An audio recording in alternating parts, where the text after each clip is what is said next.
우리는 하나님의 속성에 대해서 청구하면서 여러 가지 중요한 의의들을 우리가 배우고 있습니다. 그만큼 우리에게 필요한 것은 위대한 믿음이 아니고 위대하신 하나님을 믿는 믿음이다. 이게 중요합니다. 그리고 우리가 하나님의 비공유적 속성을 통해서 방지하는 것 두 가지를 뭐라고 했어요? 방지하는 두 가지는 다신론과 범신론을 방지한다. 이건 다 거짓 종교예요. 그리고 공유적 속성을 통해서는 무신론과 이신론을 방지한다 했습니다. 그래서 이렇게 바른 진리를 통해서 우리 바른 신앙을 정립해야 됩니다. 그리고 이 공유적 속성은 하나님의 초월성을 우리에게 의미하고, 그리고 공유적 속성은 하나님의 내재성, 즉 말하면 비공유적 속성은 하나님의 초월하심, 하나님의 위대하심을 얘기하지만 공유적 속성은 공유적 속성은 언제나 우리가 함께 하시는 예수 그리스도를 바로 의미하는 것입니다. 이 비공유적 속성을 통해서 우리는 하나님은 오직 한 분이시다, 이것을 배울 수가 있습니다. 그리고 공유적 속성을 통해서 하나님은 언제나 우리와 함께 하신다, 초월해 계시면서 언제나 우리와 함께 하신다는 이런 모든 진리들이 여기 들어있습니다. 그 중에 오늘 우리는 하나님의 지성적 속성에 대해서 상고했는데, 하나님의 지성적 속성도 세 가지로, 첫째는 하나님의 전지하심, 모든 것을 다 아시는 하나님 지식이요. 두 번째는 지혜라고 했습니다. 지혜란 무엇인가? 지혜란 최고의 목적을 선택하시고 그 최고의 목적을 성취하시기 위해서 선택하신 과정에 드러난 하나님의 지성을 하나님의 지혜라고 한다. 하나님의 최고의 목적은 무엇입니까? 그것은 바로 하나님 자신의 영광이요, 그리고 그 수단은 바로 예수 그리스도셨다. 그걸 우리가 볼 수가 있습니다. 그리고 세 번째는 하나님의 이 진실하심입니다. 아무리 지식이 많아도, 아무리 능력이 커도 진실하지 못하다면 우리 결코 믿을 수가 없습니다. 하나님의 이 진실하심은 우리가 히브리어로 아만이랄지 에메트랄지 에문안할지 이런 말 할 필요 없이 우리가 잘 아는 아멘이라는 말로 우리 생각하면 좋겠습니다. 아멘, 진실로 참으로 동의합니다. 정말로 그렇게 믿습니다. 온 마음을, 성실함을 다해서 충성스러운 마음을 다 바쳐서 변함없는 마음으로 우리는 그걸 믿습니다. 그런 여러 가지 의미가 아멘이라는 말 속에 들어있어요. 그래서 우리가 이 하나님의 진실성에 대해서 제가 16가지를 말씀드리려고 했는데, 지난번에 8가지를 말씀드렸고, 오늘은 나머지 8가지를 말씀드리려고 그래요. 그 8가지는 뭐냐면, 첫째, 하나님은 거짓말하는, 그리고 후회하시는 우리 인생이 아니시다는 점이었고, 둘째는 하나님께서 나오는 모든 것은 다 진리의 본성을 가지고 있다는 것이었습니다. 그 세 번째는 하나님의 진리와 성실하심은 이 땅에도 아주 풍성하고 그리고 영광스럽게 계시돼서 하늘에까지 사무치고 있다. 온 세상 천지 만물에 하나님의 진실성이 가득 차 있습니다. 그리고 네 번째, 하나님은 거듭 자신을 두고 맹세함으로써 자신의 말씀을 늘 확정을 하십니다. 맹세를 하세요. 맹세하신다는 건 결코 변함이 없다는 것에 대한 증거입니다. 그리고 다섯 번째, 그런 의미로 하나님을 반석이라고 부르고 있다. 반석이라면 변하지 않는다, 확고하다 하는 것을 의미하고 있습니다. 또한 여섯 번째로, 하나님은 그 진실하심을 인하여 여러 가지 고유 명칭으로 우리에게 불리고 있는데, 즉 말하면 하나님은 반석, 요새, 바위, 방패, 구원의 뿔, 산성, 이런 여러 가지 명칭으로 불리고 있는 이 모든 것은 다 하나님의 진실성 때문이다 하는 것이고, 그리고 일곱 번째로, 하나님은 그 진리와 신실한 하나님으로서 언약을 지키신다 하는 점입니다. 언약, 하나님의 언약은 편무적 언약이라 그래요. 일방적인 언약이에요. 우리가 언제 하나님과 언약 맺읍시다 하지 않았어요. 그렇게 요구할 수도 없어요. 그런데 하나님이 스스로 언약을 맺으시고 그 언약에 자신을 묶으셨어요. 그리고 끝까지 지키십니다. 그래서 우리가 구원을 받을 수 있는 거예요. 그리고 여덟 번째는 진실하신 하나님은 자기 모든 백성들이 전적으로 신뢰하는 피난처가 되신다 하는 점입니다. 하나님 진실하시기 때문에 하나님께 피하면 하나님 우리를 끝까지 보호해 주시고, 반석처럼 요새처럼 우리를 보호해 주시고 끝까지 구원에 이르게 하시는 것입니다. 오늘 이제 9번째로 16번까지 합니다. 9번째, 신약에 와서 이 참된 하나님, 즉 오로지 그리스도 안에서 자신을 계시한 하나님은 참되고 실지하는 하나님으로 그렇게 계시가 되고 있습니다. 하나님은 참되시다. 우리가 잘 아시는 바 요한복음 17장 3절에 영생은 곧 유일하신 참 하나님과 그의 보내신 자 누구를 아는 거예요? 예수 그리스도를 뭐 믿는 것이니다. 아는 것이니다. 말해요. 왜 이 유일하신 참 하나님과 그의 보내신 자 예수 그리스도를 아는 것이 영생이냐? 이 아는 것이 왜 영생이냐? 또 이렇게 말하면 무슨 영지주의자 같죠? 이 안다고 하는 것 속에는 무언가 우리가 알 때는 거기에 대한 느낌이 따르죠. 알고 보니까 좋다. 그리고 느낌에 따르면 행동이 따르는 것입니다. 즉 말하면 지정의가 거기에 다 묶여져 있다는 의미로 안다고 하시는 거예요. 근데 영생이 뭡니까? 영생이 뭐죠? 영원한 생명, 죽지 않고 사는 영원한 생명을 영생이라고 해요. 그 영생이 유일하신 참 하나님을 아는 것이다. 또 그의 보내신 자 예수 그리스도를 아는 것이다 했어요. 근데 이 영생을 그렇게 표현을 했을까? 여러분, 생명이 무엇일까요? 우리가 살아있다는 게 뭘 의미하죠? 여러분, 우리가 살아있기 때문에 밥을 먹고 물을 마시고 숨을 쉬고 그러죠? 5분만 숨 안 쉬어도 살 사람 있어요? 우리 5분만 숨 못 쉬어도 다 죽지 않아요. 생명이라는 건 이 외부와 내부의 관계, 유기적 관계를 생명이라고 해요. 그죠? 우리 내부에서는 밥 먹고 물 마시고 숨 쉬어야 되는데 우리 몸속에서 못 만들어내요. 그 반대되는 것만 만들죠. 그래서 외부의 그 관계가 필요해요. 외적, 내적 관계가 이렇게 연관됐을 때 생명 이것이 살았다, 있다 하는 거예요. 그런데 영생은 진짜 최고의 관계를 맺는 것. 여러분, 우리가 인삼 먹고 산삼 먹고 뭐 동삼 먹으면 오래 산다 그러나요? 장수한다고 그런 말 있죠. 그건 다 말뿐이지 사실은 아닌 것 같아요. 왜 그러냐면 북한에 김일성이나 김정일이나 이런 사람들이 북한에 산삼 다 먹었을 것 같은데 그 효과가 그렇게 좋았다면 지금까지 살았을 건데 다 죽었잖아요. 자, 그래서 어쨌든 우리 생명은 환경과의 필수적인 관계 속에 있습니다.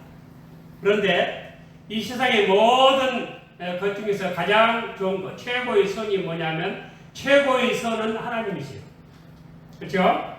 하나님의 모든 참된 것은 참된 것. 무슨 보약 중에 최고의 효과, 참된 효과.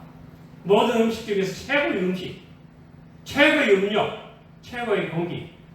이런 것들이 우리 하나님이라고 생각을 해보세요. 이런 하나님과의 관계를 맺어야 사는 거예요. 근데 그 하나님은 참되시다.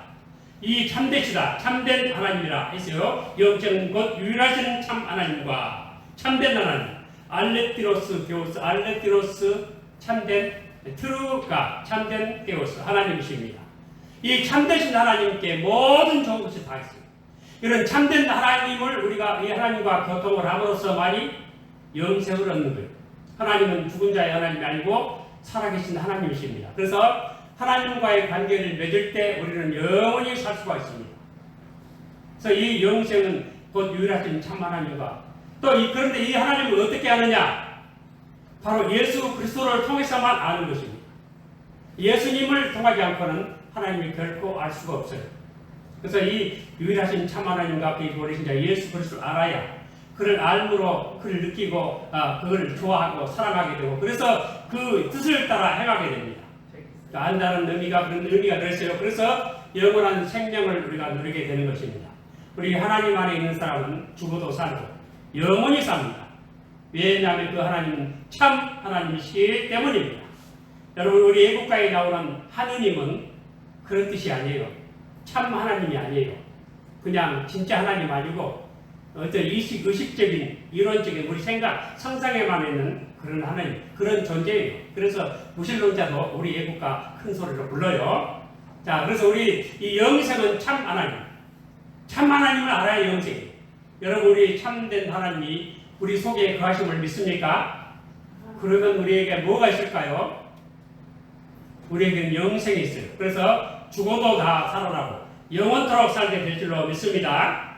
그래서 요한일서 5장 20절에도 또 아는 것은 하나님의 아들이 여러 우리에게 지각을 주사 우리로 참된 자를 알게 하시는 것과 참된 분 하나님을 우리 예수님 통해서 알게 됐어요. 또한 우리가 참된 자 곧 그의 아들 예수 그리스도 안에 있는 것이니 그는 참 하나님이시오 영생이시라. 예수님 자신이 또한 참 하나님이시고 그 자신이 또한 영원한 생명이십니다.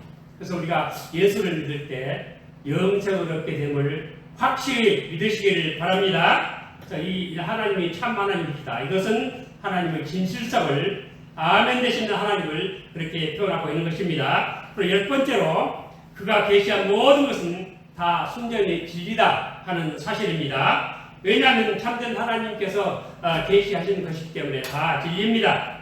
요한복음 3장 33절에 그의 증거를 받는 이는 하나님을 참되시다 하여 인쳤느니라. 그의 증거가 무엇인가?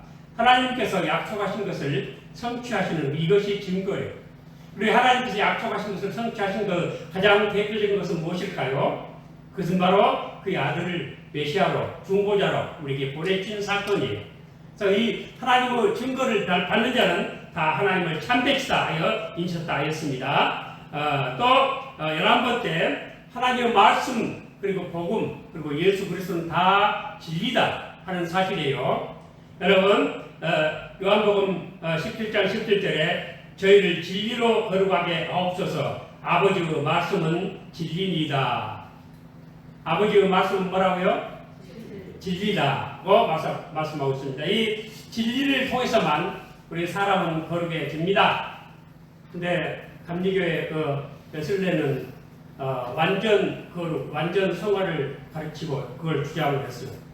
근데 그분 진리가 잘못됐어요. 그러면 거룩하지 않는 거예요.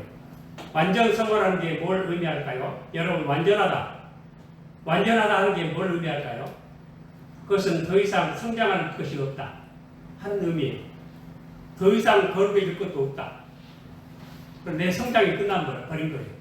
여러분 이 세상에 돈 낳고 사람 낳았어요? 사람 낳고 돈 낳았어요? 사람 낳고 돈 낳았죠? 그럼 일 낳고 사람 낳았어요? 사람 낳고 일이 낳았어요? 네? 일이 먼저 있었어요? 사람이 먼저 있었어요? 창세기 1장 26절 1절을 보면 우리 형상, 우리 모양대로 사람을 만들어가지고 이런 일을 하게 하자. 할 일이 있어서 사람을 만드신 거예요. 그렇기 때문에 우리 사람의 행복이 뭐냐면 계속 성장을 하고 배워가고 일을 해가는 그 과정이 행복인 거예요. 완전한 성공이 행복이 아니에요. 완전한 성공은 없어요. 거룩은 멈춘 것을, 완전해진 것을 거룩이라고 하죠. 그렇게 완전 거룩이 이룰 수가 없어요. 그래서 우리는 끝없이 성장하는 과정 자체를 행복이라고 생각을 하시길 바랍니다. 그래서 나이가 들고 늙어도요, 뭔가 자꾸 배우세요. 배우고 성장하는 자체가 행복인 거예요. 우리가 음악을 배우고 악기를 연주해도 전문가처럼 연주 못해도 하나하나 배워가는 그 자체가 이것이 행복인 줄 믿으시기 바랍니다. 그래서 우리 살아있는 사람은 완전 거룩이 없어요. 항상 과정이고 성취 자체가 행복이에요. 그렇죠? 그래서 이 완전 거룩을, 이 퍼펙셔니즘을 주장하는 사람은 잘못된 거예요. 그리고 계속 거룩한 과정을 완전을 향해서 나아갈 따름입니다. 그래서 하나님의 말씀은 진리고 완전합니다. 또한 복음도 진리입니다. 에베소 1장 13절에 그 안에서 너희도 진리의 말씀 곧 너희 구원의 복음을 듣고 그 안에서 또한 믿어 약속의 성령으로 인치심을 받았느니라. 너희 구원의 복음을 듣고, 복음이 자체는 언제나 진리인 것을 믿으시기 바랍니다. 세상의 다른 종교는 복음이 없어요. 복음이 없다는 것은 은혜가 없다는 뜻이에요. 은혜가 없으면 뭐가 있을까요? 내 힘으로 내 구원을 이루어라 이거예요. 내 힘으로. 근데 우리 기독교는 이 복음은 뭐냐면 내 힘 아닌 하나님의 힘으로 구원받으라 이거예요. 이것이 은혜고 이것이 복음이에요. 우리는 우리 자신이 아닌 하나님의 은혜로 구원을 받는 줄 믿으시길 바랍니다. 하나님 은혜로 구원받는다. 이것이 바로 복음이에요. 이것은 진리입니다. 그리고 예수님도 진리입니다. 요한복음 14장 6절에 예수 가라사대 내가 곧 길이요 진리요 생명이니 나로 말미암지 않고는 아버지께로 올 자가 없느니라 하셨습니다. 예수님 성자를 통하지 않고는 성부께로 갈 수 없고, 그럼 성자는 누구를 통해서만 갈 수 있을까요? 성부께 가려면 누구를 통해서 가요? 성자를 통해서 가는 거예요. 그럼 성자께 가려면 누구를 통해서 갈까요? 성령을 통해서만 가는 거예요. 그래서 삼위일체 하나님, 그래서 중요해요. 우리는 성령을 통해서 누구에게 갑니까? 성자에게 가고, 성자를 통해서 누구에게 갑니까? 성부께 갑니다. 삼위일체가 우리 기독교 교리의 이 생명과 핵심과 중추예요. 이와 같이 모든 말씀도 복음도 예수 그리스도 다 진리 참된 이치인 것입니다. 12번째로 하나님은 자신의 언약과 맹세를 늘 기억을 하고 계십니다. 하나님 한 번 약속을 하고 맹세하신 것은 결코 잊지 아니하십니다. 그래서 사가랴, 세례 요한의 아버지 사가랴가 늙어가지고 아들 하나 달라고 기도했는데 저기 천사가 나타나서 너 아들 주실 것이다. 하나님이 아들 주실 것이다. 그러니까 무슨 소리 합니까? 내가 나이가 몇더라고 아들을 못합니다. 안 믿죠? 내가 내 말을 안 듣으니까 말을 하지 못할 것이다. 그래 벙어리가 되어버리잖아요. 벙어리가 돼가지고 세례요한 날 때까지 벙어리가 돼버려요. 그렇죠? 자기 아들이 나니까 혀가 딱 풀려서 말하고 하나님을 찬양하는데 이렇게 말합니다. 누가복음 1장 67절로 73절에 그 붙인 사가랴가 성령의 충만함을 입어 예언하여 가로되 찬송하려로다 주 이스라엘 하나님이여 그 백성을 돌아보사 속량하시며 우리를 위하여 구원의 뿔을 그 종 다윗의 집에 일으키셨으니 이것은 주께서 예로부터 거룩한 선지자 입으로 말씀하신 바와 같이 우리 원수에게서와 우리를 미워하는 모든 자의 손에서 구원하신 구원이라. 우리 조상을 긍휼히 여기시며 그 거룩한 언약을 기억하셨으니 곧 우리 조상 아브라함에게 맹세하신 맹세라. 이것을 기억을 하시고 예수 그리스도 구속자를 총량자를 보내주시되 자기 아들을 무엇으로 보내주셨습니까? 예수 그리스도 앞에 세례 요한은 뭐예요? 뭘로 보내주셨어요? 그냥 모르면 넘어가겠습니다. 성경 찾아보고 뭐 하세요? 요한복음 1장만 읽어보도 아실 거예요. 예수님 앞에 예비하는 길을 닦는 사람이에요. 이렇게 세례 요한을 미리 보내셨어요.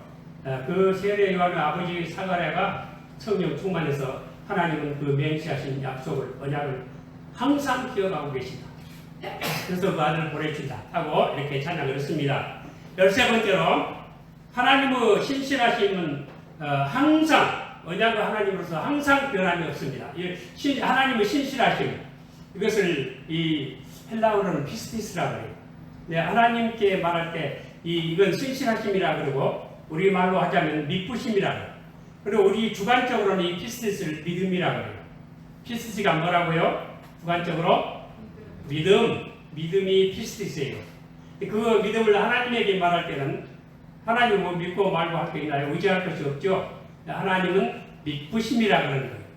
그래서 그 하나님의 믿부심을 받아들이는 게 믿음이에요. 여러분, 그래서 우리 하나님 믿부시다고 성경에 여러 가지 말씀하십니다. 고린도 전서 1장 9절에 너희를 불러 그의 아들 예수 그리스도 우리 주로 더불어 교제케 하시는 하나님은 믿부시도다. 데살로니가 후서 3장 3절에 주는 믿부사 너희를 굳게 하시고 악한 자에게서 지키시리라. 히브리서 10장 23절에 또 약속하신 이는 믿부시니 우리가 믿는 도리의 소망을 움직이지 말고 굳게 잡아. 히브리서 11장 11절에 믿음으로 사라 자신도 나이 늙어 단산하였으나 잉태한 힘을 얻었으니 이는 약속하신 이를 믿부신 줄 알리라. 요한일서 1장 9절에도 만일 우리가 우리 죄를 자백하면 저는 믿부시고 의로우사 우리 죄를 사하시며 모든 불의에서 우리를 깨끗게 하실 것이요. 하나님은 진실하시기 때문에 믿부신 하나님이십니다. 그래서 우리는 그것을 받아들입니다. 이것이 믿음입니다. 그리고 14번째로 하나님은 자신을 부인할 수 없으신 그런 분이십니다. 디모데후서 2장 13절에 우리는 믿음이 없을지라도 주는 이랑 믿으시니 자기를 부인하실 수 없으시리라. 우리 믿음은 변하고 우리 믿음은 이렇게 배신하기도 하고 배반하기도 하고 하지만 하나님은 그럴 수 없어요. 자기를 부인하실 수 없다 했습니다. 여러분, 하나님이 하실 수 없는 게 뭐가 있을까요? 전능하신 하나님이 못 하시는 것. 금방 여기 성경에 나왔는데 디모데후서 2장 13절에 자기를 하나님은 하나님 못 하시는 게 몇 가지가 있어요. 하나님이라고 전능하신 하나님이라고 다 하시는 게 아니에요. 여러분, 하나님은 동그란 삼각형을 만드실 수 있을까요? 네? 하나님은 동그란 삼각형 만드실까요? 그런 거 안 만드세요. 여러분, 하나님 너무너무 커서 하나님 자신도 들 수 없는 무거운 바위를 만드실 수 있을까요? 하나님 그러지도 않으세요. 그러니까 하나님이 전능하시다 하는 이것은 하나님의 본성에 합한 것 안에서만 모든 능력을 다 발휘하신다는 뜻이지, 하나님 본성에 합당치 않은 것은 완전히 무능하신 하나님이에요. 그래서 동그란 삼각형 못 만드시고요, 자기를 분할 수가 없으시고요, 하나님은 거짓말 할 수 있어요, 없어요? 거짓말 못해요. 그리고 하나님은 죄를 지을 수 있어요, 없어요? 하나님은 죄를 지을 수 있어요, 없어요? 죄를 지을 수가 없어요. 근데 우리 죄가 뭐냐 하면요, 하나님도 못하는 것을 하는 게 죄예요. 그러니까 죄가 얼마나 무서운 거예요. 하나님도 못하는 짓거리를 한다는 게 죄란 말이에요. 그리고 하나님은 죽을 수 있어요, 없어요? 하나님 죽을 수 없어요. 그리고 하나님은 악을 행할 수 있어요, 없어요? 없어요. 여러분, 선이 뭐예요? 선은 다음에 이제 하나님이 선하심이 도덕 숙성에 대해서 말씀드리려고 하는데, 선하심은 하여튼 하나님의 다음 시간에 얘기하는 게 좋겠어요. 어쨌든 하나님은 모든 자신이 표준이에요. 우리는 저 사람이 선하다 할 때 저 사람이 무슨 일을 하는 거 보니까 착하다 하고 말하지만, 하나님께는 그런 규범을 말할 수 없어요. 하나님 자신이 선이 자체예요. 하나님 무슨 뭐 합니까? 조건을 달 수 없어요. 그래서 이 하나님은 자신이 선이시기 때문에 악을 행할 수가 없어요. 하나님은 죽을 수 없고, 죄를 질 수도 없고, 자기를 분리할 수도 없고, 악을 행할 수도 없고, 거짓말할 수도 없어요. 진실하신 하나님이신 걸 우리 확실히 믿으시기를 바랍니다. 다음에 15번째로, 하나님의 모든 약속은 우리 주 예수 그리스도 안에서 예와 아멘, 예수와 아멘입니다. 고린도서 1장 18절에 하나님은 믿으시니라 우리가 너희에게 한 말은 예 하고 아니라 함이 없노라.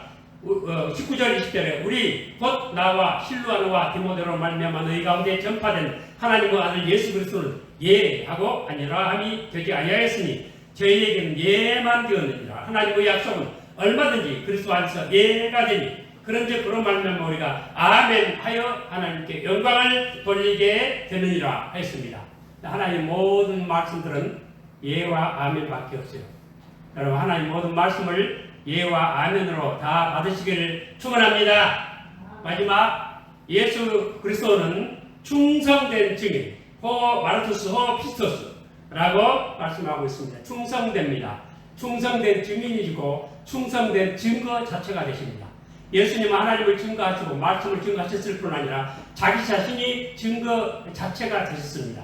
그래서 요한계시록 1장 5절에 또 충성된 증인으로 죽은 자들 가운데서 먼저 나시고 땅의 임금들의 머리가 되신 예수 그리스도로 말미암아 은혜와 평강이 너에게 있기를 원하노라. 우리를 사랑하사 그의 피로 우리 뒤에서 우리를 해방하시고, 요한계시록 3장 14절에 라오디게아 교회 사자에게 편지하기를 아멘이시오 충성되고 참된 증인이시오 하나님의 창조의 근본이신 이가 가라사대. 요한계시록 19장 11절에도 또 내가 하늘에 열린 것을 보니 보라 백마 탄자가 있으니 그 이름은 충신과 진실이라. 그가 공의로 심판하며 싸우더라 했습니다. 바로 우리 예수님은 충성된 증인실 뿐 아니라 그 자신이 증거 자체가 되신 그런 분이십니다. 그래서 이런 모든 하나님의 진실하심이 어디에 있습니까? 하나님이 진실하심이 어디에 있습니까? 하나님 진실하심이 온 세계 하늘에까지 사무쳐 있어요. 저 땅속부터 하늘 끝 꼭대기까지 하나님의 진실, 성실함이 꽉 차 있습니다. 그 중에도 하나님의 진실하심을 우리가 똑바로 알기 위해서는 뭘 보면 알 수가 있습니까? 하나님의 진실은 어디에서 있습니까? 성경에 기록되어 있습니다. 성경 말씀 모두 진리임을 믿으시기를 바랍니다. 근데 성경의 정의가 뭐예요? 성경을 뭐라고 정의한다고 했죠? 응? 성경의 정의, 하나님의 자기 계시 따라합니다. 하나님의 자기 계시. 성경의 중심 주제. 성경의 중심 주제는 뭘 말할까요? 하나님 나라. 뭐예요? 예수님이 항상 하나님 나라. 이적도 비유도 예수님 능력도 다 하나님 나라를 말씀하셨어요. 그리고 성경의 골격은 뭐라고 했죠? 언약, 구약, 신약, 언약, 약속이에요. 그리고 성경의 효과는 뭐예요? 베드로전서 1장 9절에 있는 말씀대로 믿음의 결국 곧 구원을 받는다고 하였죠. 우리 성경의 효과는 구원받는 거예요. 그러면 구원의 목적은 무엇일까요? 구원받아서 뭐 하는 거예요? 하나님 나라 이루는 거예요. 그래서 이 하나님의 나라 속에 들어가. 그래서 우리 주기도문에도 두 번째가 뭐예요? 첫 번째 기도가 그 이름을 거룩히 여김을 받으시고, 두 번째 나라에 임하옵시며 그러는 거예요. 그 나라입니다. 그래서 우리 성경은 하나님의 모든 진실하심이 꽉 차 있는 책이에요. 그래서 우리는 성경을 믿어야 되고, 믿으면 그대로 구원을 받을 것이고, 또 우리는 담대하게 이 진리를, 이 복음을, 이 구원의 도를, 하나님의 나라를 도를 널리 담대하게 증거하여 하나님을 영화롭게 드리는 우리 모두 되시기를 축원합니다.